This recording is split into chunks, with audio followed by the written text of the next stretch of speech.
Hello everyone and welcome to today's video. Now today we are going to be talking about the Overwatch League matches for week 8 for the June Joust. I forgot to record this yesterday when the West region was done, so that was my apologies. But I'll be doing this one today, and I'll be doing the results for the tournament on another day because it is currently going on. Well, it started today, but it hasn't finished yet. So I'll finish. So when it's all finished, I will then talk about it. I'm not going to say who's advanced and everything. I'm only going to be talking about week 8.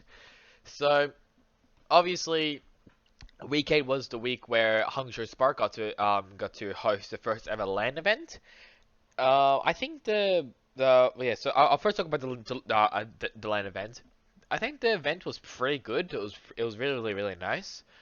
Um, I quite like the stage and everything. The fans. I'm so happy that we get to see fans again.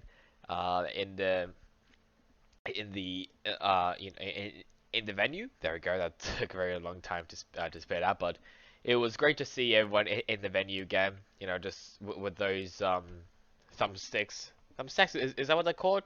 I can't remember. Um, and like obviously like the crowd cheering for their favorite team. It was very interesting for them to actually cheer for the Chengdu Hunters quite a lot. It was also pretty interesting that the three Korean teams, NYXL, Philly, and who was the Seoul, they weren't at the venue. It was only the Chinese teams. So the Valiant, Shanghai, Guangzhou, Hangzhou, and Chengdu. I think I said Valiant, Shanghai, Guangzhou, Hangzhou, Chengdu. There we go. So so all the Chinese teams were in it, except for the Koreans, which was pretty interesting in my opinion. It was also kind of weird because it like every single time when a Chinese team is versing a Korean team, there'll be like no one walking onto the stage. It would be just the like the cameras from the Korean players, which I thought was kind of funny. So with the LAN event already done, let's now talk about the results. So let me just show them.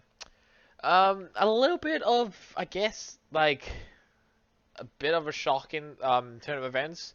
Um, I guess we'll first talk about the West region, then we'll talk about the East region. So the West region, Paris versus Boston, it was 3-2. I'm actually, I'm actually really impressed with how well Paris is going. Because if you don't know, Paris actually had a roster change. I will talk about that later. But they actually did have a roster change like prior to this match. And I'm actually quite surprised that they did this well against the Boston team. So good job on them. Dallas versus Florida. I expected Dallas to do a little bit better, but it did look like Florida was much stronger than the Dallas team. So two of them went 3-2. Obviously, Paris winning against Boston and Dallas winning against Florida. The next one, it was Boston versus Gladiators. It went to Gladiators way 3-1. I think Gladiators have definitely now found their footing in the season. An easy 3-0 for the Shock against the Vancouver Titans, who doesn't even get a fucking point, a point off any of these maps. And then a pretty interesting, very easy 3-0 for the Washington Justice. Against the Florida Mayhem. I expected Washington to I expected the match to be a little bit harder for Washington, but of how much Washington is fucking struggling, then kind of makes sense. And Paris versus Gladiators, 3-1 once again, and Paris they've been surprising me. I'll be honest. I think they're definitely a team to watch out for. Dallas versus Vancouver, just like again, it was very easy for Dallas, and this one kind of shocked me because I was not expecting Washington to come out of the gate swinging against the Shock, but the Shock did win it, luckily. But we'll talk about the standings and everything, and yeah. So the Shock winning against Washington, not that surprised, but because it was that close 3-2, especially in the Barney 4-3, um, which went to Washington's way, I'm very surprised about that. I think I think they also put Glister in it as well. I think, well, actually no, I think it was up against Dallas. My bad. But but I think they still put Glister in this. Nero obviously MVP. I'm actually pretty shocked that Washington actually came out swinging against the Shock. I think the Shock has definitely now struggled this year, and yeah, and yes, they have like some great players, but some teams, they definitely getting a lot better. So let's now talk about the East region, and this is obviously it was when hosted by the Hangzhou Spark, 3-0, 3-0 against the Philly Fusion.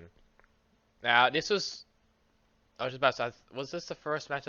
Yeah, so this was the first match that we got to see EQO back, because EQO is now in Korea, I think. Yeah, yeah. So he's out in Korea.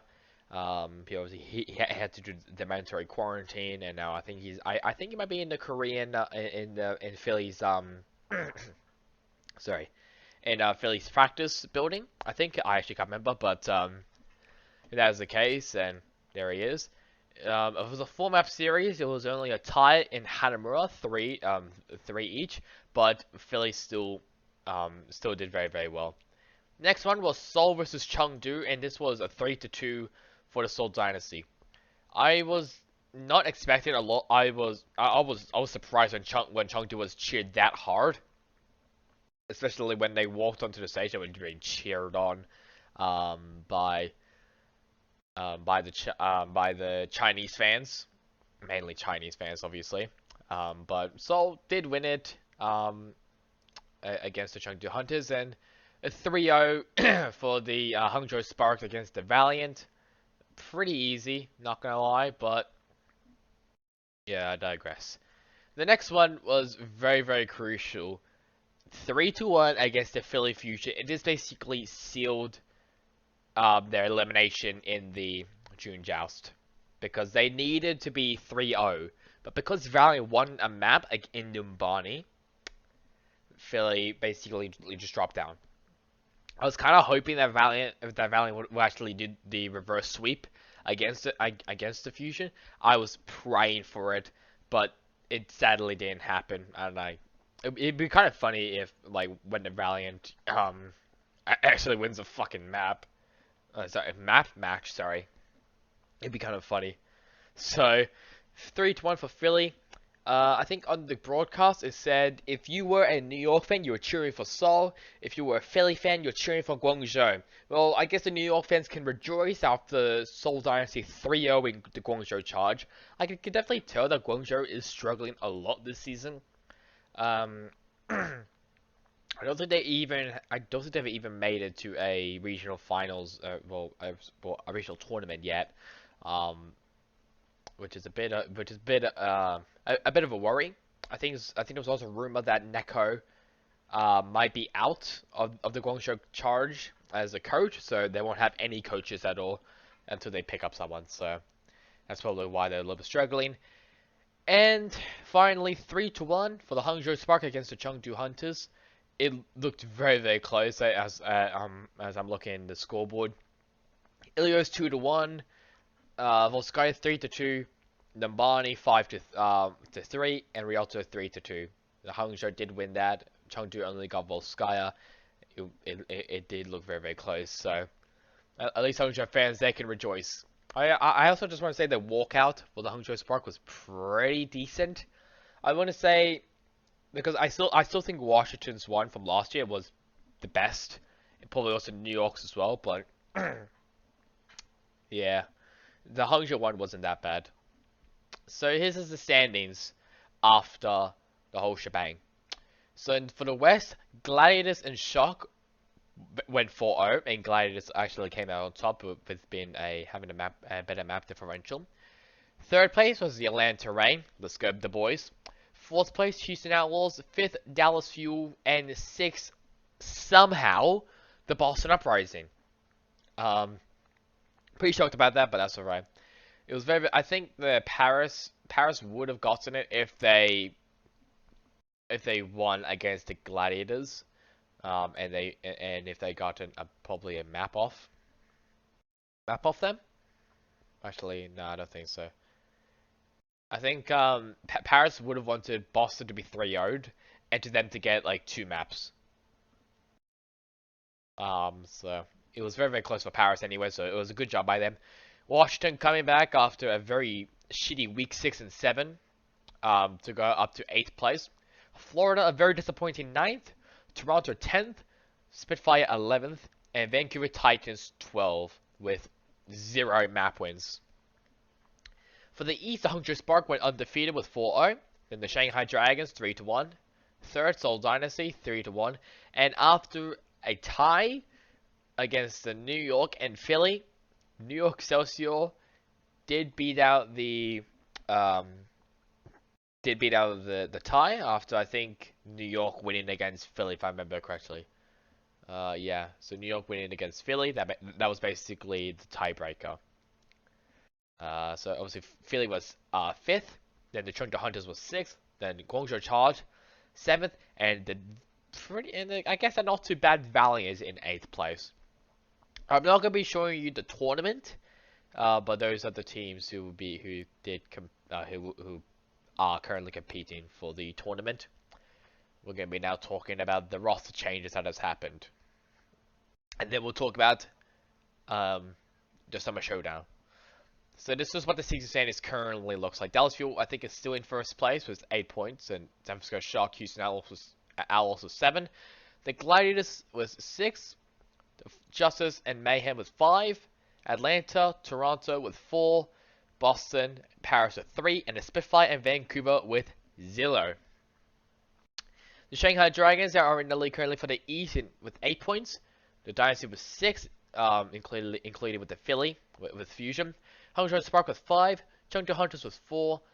NYXL with 3. Guangzhou Charge with 2. And Valiant with 0. Or nil, I don't fucking count.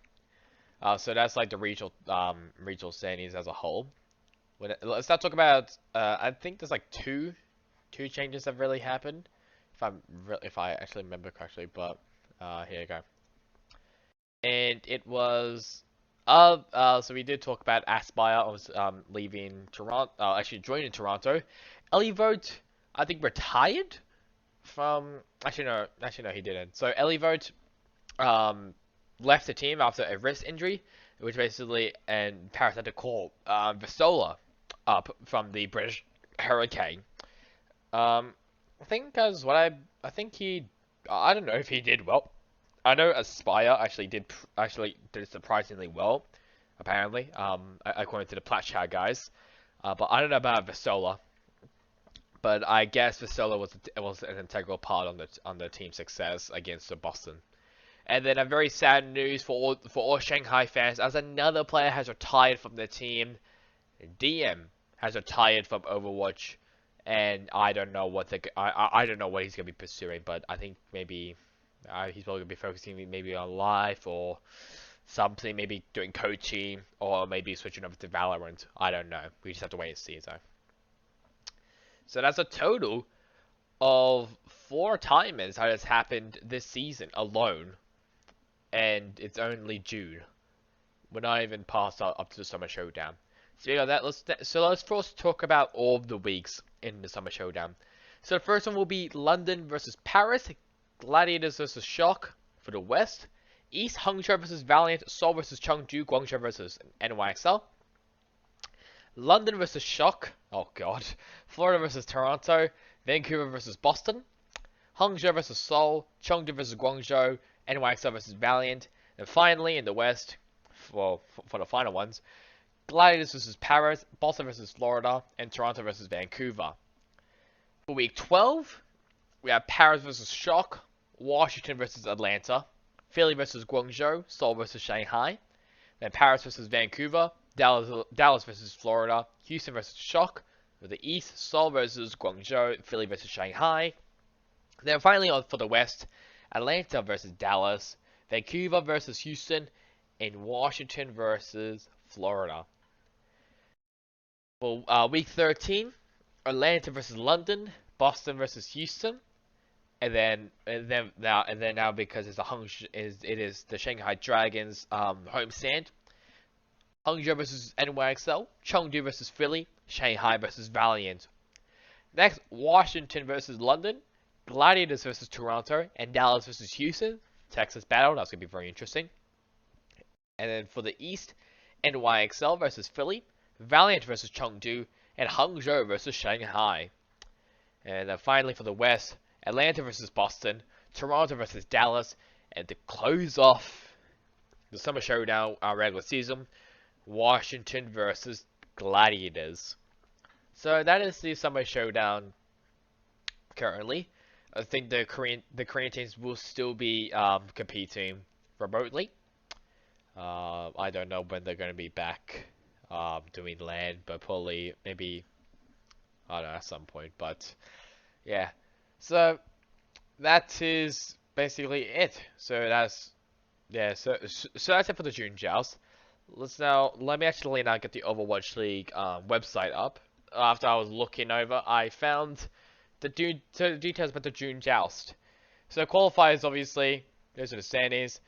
We're then going to have a Widowmaker 1v1 and All-Stars update. It's going to be very interesting. So that will be returning on June 12th.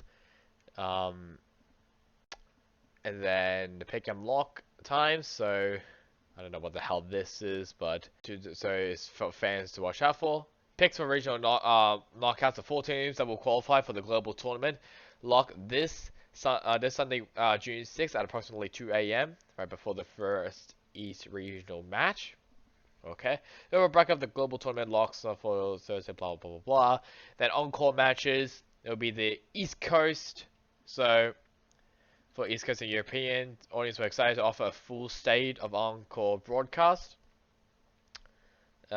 Basically just a bunch of encore broadcasts. I don't really care about it. So yeah, so that's it for the June Joust qualifiers. I will talk about the tournament in a later video. But that's it for me now. I hope you guys enjoyed the video. Catch you guys all next time in the next one. Goodbye.